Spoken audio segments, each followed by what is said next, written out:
जवन बिरिछिया हो बाबूजी होता वाला कहीं हो जाए के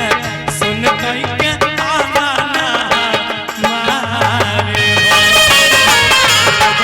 बिरिछिया गई होता वाला कावलू सुन कहीं के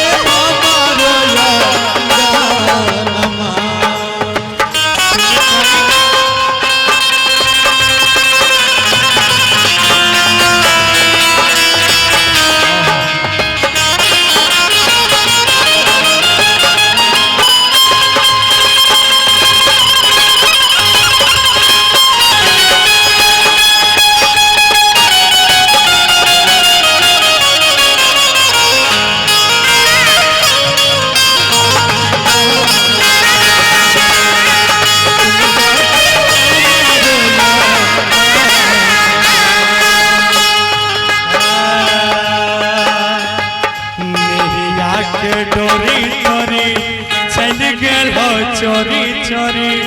जागल कोटा लोग हो के चोरी चोरी चल गल चोरी चोरी नगरिया कवना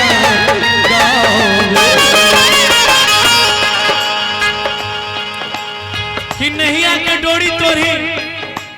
अच्छा लिखल हो चोरी चोरी जागले ने कोटा लोग हो से तू ऐसा समय में गेल हो कि वो लोगों तोरा ने देखा सकला और ये जो तू सपना देखने रहो हर माँ बाप का एक सपना होता है थोड़ा मीठा मीठा बजाइएगा हर माँ बाप का एक सपना होता है कि जब ओकर बेटा के बियाह भ जेते घर में पुता होते तब ओकरा सेवा सत्कार करते और एक माँ बाप अपना बच्चा के यहाँ लिए जन्म दे कि ताकि वो उसके बुढ़ापे का सहारा बन सके लेकिन आजकल का दौर ऐसा है कि लोग घर में पत्नी आने के बाद अपने माँ बाप को जिसने तुम्हें इस लायक बनाया कि तुम घर में घर चलाने लायक बने हो लोग बियाह के बाद अपना माइए बाप को अलग कर दे कतना आदमी तक वृद्धाश्रम खुलल रहे छे मजे बुजुर्ग के देखे छे कतना आदमी वृद्धाश्रम में दे आवे छे अपना माय बाबूजी कते एक बात बता देते हैं हम आज इसमें यहाँ पे भी ऐसे बहुत सारे लोग हैं जब माय कुछ समझैलक ना पापा कुछ समझैलक तकरा के था तो ही बेसी जाने छो अरे पगला उतना जन्म देने छोड़ी तुझे दुनिया देख रहा छी ना वो ओकरा बिताए लेके और इस संसार में एक बात हमेशा याद रखिएगा कि माँ बाप से बड़ा भगवान भी नहीं है अगर कहा जाए ना एक बगल भगवान शंकर को रख दे और एक बगल हमारी माँ को रख दे और हमको बोले कि पहले किसका पूजा करोगे तब मैं भगवान शंकर को छोड़ देवे कि तुम उन्हें हमरा पहले माँ को गोर लगे माँ स्वर का देवता और बाप स्वर का देवता जीवन में कोई नहीं वह कोई इंसान से जे तोरा उपकार करते बिना लोभ के रहता आजकल भगवानों के लोग मंदिर गेल ना तब भगवानों के लोग लोभ दे छे चाहे हमनी किया न रहिए कोई किया न रहे भगवानों के लोभ दे छे कि हमरा घर में को बेटा आता तो तोरा पाठा चढ़ेबा यानी उ तोरा घूस देबा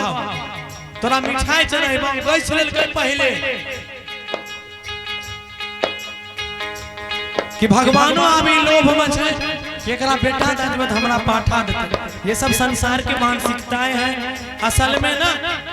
भगवान आपके प्रसाद का भूखा नहीं है जिन्होंने तीनों लोगों को बनाया है वह इस चीज का भूखा नहीं है अगर भगवान को कभी जीवन में कुछ अर्पण करना हो तो अपना ये क्रोध अपना ये पाप अपना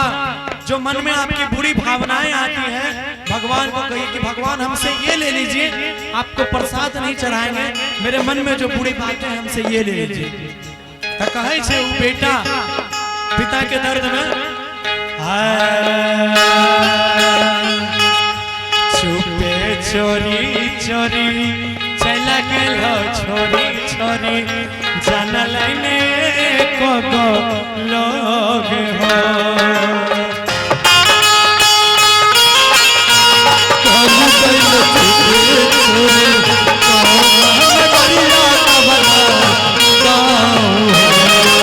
सपना जे देखने रहो आशा जे रखने रहो आप ओकरा करते के भोग हो सपना जो देखने रहो याद देखने रहो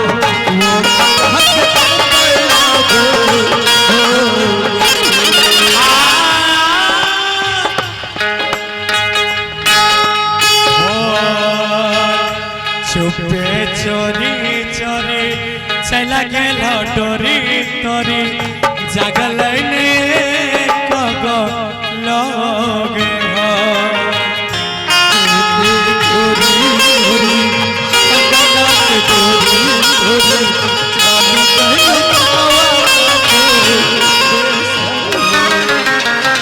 शिशुपाल गाबै छला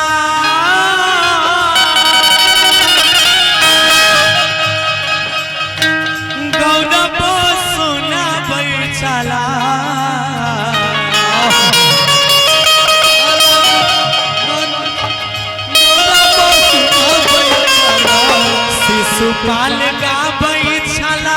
गौरव सुनाबै छला किया न कर देलो बेकार हो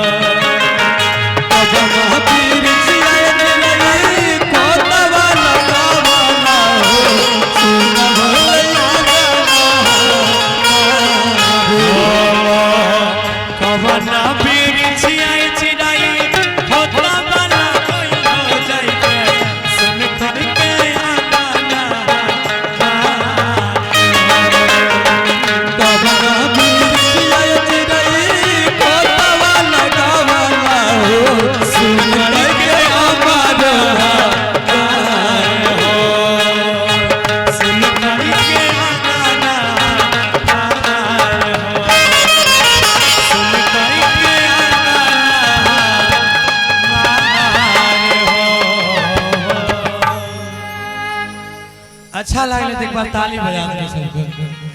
क्या बात। अरे